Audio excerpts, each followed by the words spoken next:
बिस्मिल्लाहिर्रहमानिर्रहीम। आज मैं आपको एक ऐसी औरत की कहानी सुनाने जा रही हूँ जिसका नाम शाज़िया है। शाज़िया जिसने अपने बाप को हमेशा अपनी माँ पर जुल्म करते हुए ही देखा। वो समझती थी कि हर मर्द ऐसा ही जालिम होता है। जब उसकी शादी हुई तो उसे ये देखकर बहुत हैरत हुई कि इसका शौहर इसके बिल्कुल बरअक्स था, नहायत मोहब्बत करने वाला और बुर्दबाल। लेकिन शाज़िया उसकी तरफ जब देखती तो उसे उसकी माँ का रोता हुआ चेहरा नज़र आता और वो अपने बाप के किए हुए जुल्म का बदला अपने शौहर से लेने लगी। अचानक लेकिन इसकी ज़िंदगी में एक ऐसा मोड़ आया कि उस मोड़ ने उसको हिला कर रख दिया।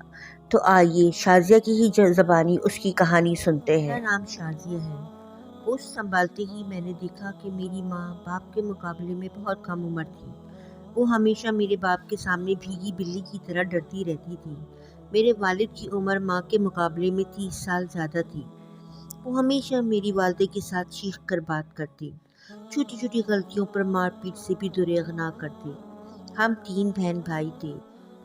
वालिद साहब के घर में दाखिल होते ही हम पर घबराहट तारी हो जाती और माँ को देखते ही तो उनका पारा चढ़ जाता। वो मेरी माँ से एक नौकरानी जैसा सलूक करते थे। दरअसल मेरी वालदा के माँ बाप बचपन में फौत हो गए थे। ऊपर से शौहर का ज़िल्लत-आमेज़ सलूक उनको दीमक की तरह चाट गया। एक दिन क्या हुआ कि वो बीमार हो गई और ऐसी बीमार हुई कि बस फिर खालिक की हकीकी से जा मिली।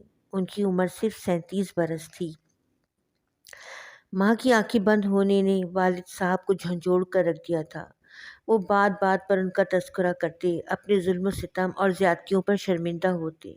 लेकिन अब पछतावे क्या हुआ जब चिड़ियाँ चुग गई खेत। माँ के बाद तो हमारा घर कब्रिस्तान की तरह अफसुर्दा और खामोश हो गया। गम और शर्मिंदगी ने वालिद को भी चैन न लेने दिया। 2 साल गुजरे कि वालिद साहब भी वालदा से जा मिले। अब तो माँ बाप दोनों का साया हमारे सरों से उड़ गया था। रिश्तेदारों ने मेरी शादी करवा दी। पहले तो मैं बहुत खौफज़दा थी कि मेरा शौहर भी मेरे बाप जैसा ही ना हो, लेकिन इस नेक शौहर को देखकर हैरत का झटका लगा। वो तो मेरे वालिद साहब की बिल्कुल ज़िद थे, इंतहाई शरीफ, बुर्दबार और आहिस्तगी से बात करने वाले। उन्होंने मुझे पहले दिन ही वाज़ेह कर दिया था कि वो मुझसे मेरे वालिद जैसा बर्ताव नहीं करेंगे। वो बहुत अच्छे आदमी थे, हमेशा मेरी राय को तरजीह देते, मेरी खुशी को अपनी खुशी समझते थे। लेकिन मेरी बदबख्ती कि मुझे इनकी शक्ल में अपनी माँ का इंतकाम लेने के लिए एक शिकार मिल गया था। मेरी औलाद बड़ी हो गई थी। वो हर मामले में मुझसे ही मशवरा मांगती। अपने वालिद की इनकी नज़रों में कोई अहमियत ना थी। ये थी कि उन्होंने होश संभालते ही मुझे हुकूमत करते देखा था। एक दिन बैठे बिठाए इनके सीने में हल्का हल्का दर्द उठा। मैंने उन्हें बिस्तर पर आराम करने का मशवरा दिया। वो सो गए। सुबह जब मैं उन्हें जगाने के लिए गई तो उन्हें मौत की पुरसुकून वादी में सोया हुआ पाया, जहाँ से कोई वापस नहीं आता। मेरी रूह गम से निढाल हो गई। मैं अपना गम बयान नहीं कर सकती।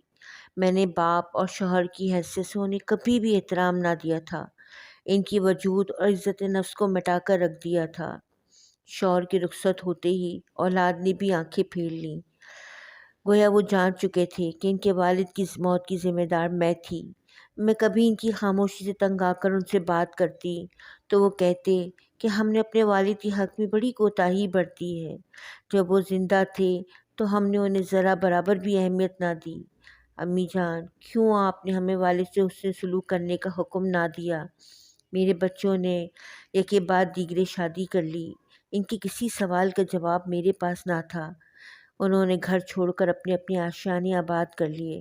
वो हमेशा अपनी दुआओं में अपने वालिद को याद रखते थे। हुक्म इलाही की पैरवी करते हुए मेरे साथ सलूक और रवैया दुरुस्त रखते थे, लेकिन पहले जैसी मोहब्बत इनके अंदर दिखाई ना देती थी। मैं शब व रोज़ अल्लाह से इस्तग़फ़ार और बख्शिश तलब करती और गुनाहों को याद करके रोती रहती थी। एक दिन मैंने अपने बेटे को अपनी बीवी से बात करते हुए पाया। मैंने सुना कि मेरा बेटा अपनी बीवी से मुखातिब होकर कह रहा था कि देखो, मुझे पसंद नहीं कि औरत अपने शौहर पर मुसल्लत होने की कोशिश करे। दरअसल औरत की नज़ाकत और कमज़ोरी ही इसकी सबसे बड़ी क़ुव्वत होती है।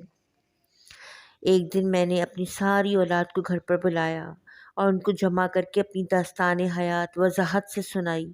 ان کو بتایا کہ میری فطرت میں سختی دراصل میرے والد کا ظلم و ستم تھا، لیکن میں نے تمہارے والد کی حق میں بڑا ظلم کیا۔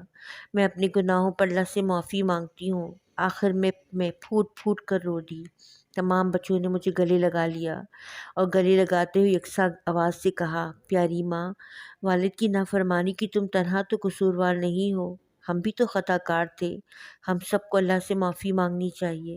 وہ مجھ سے چمٹ چمٹ کر رو رہے تھے، میرے آنسو ان کے آنسوؤں سے مل کر میرے گناہوں کو دھو رہے تھے۔ تو ساتھیوں، کیسی لگی آپ کو یہ کہانی؟ اگر کہانی اچھی لگی ہو تو لائک کیجیے گا، شیئر کیجیے گا، اور اگر ابھی تک آپ نے چینل کو سبسکرائب نہیں کیا ہے تو چینل کو سبسکرائب بھی کیجیے گا۔ السلام علیکم ورحمۃ اللہ وبرکاتہ۔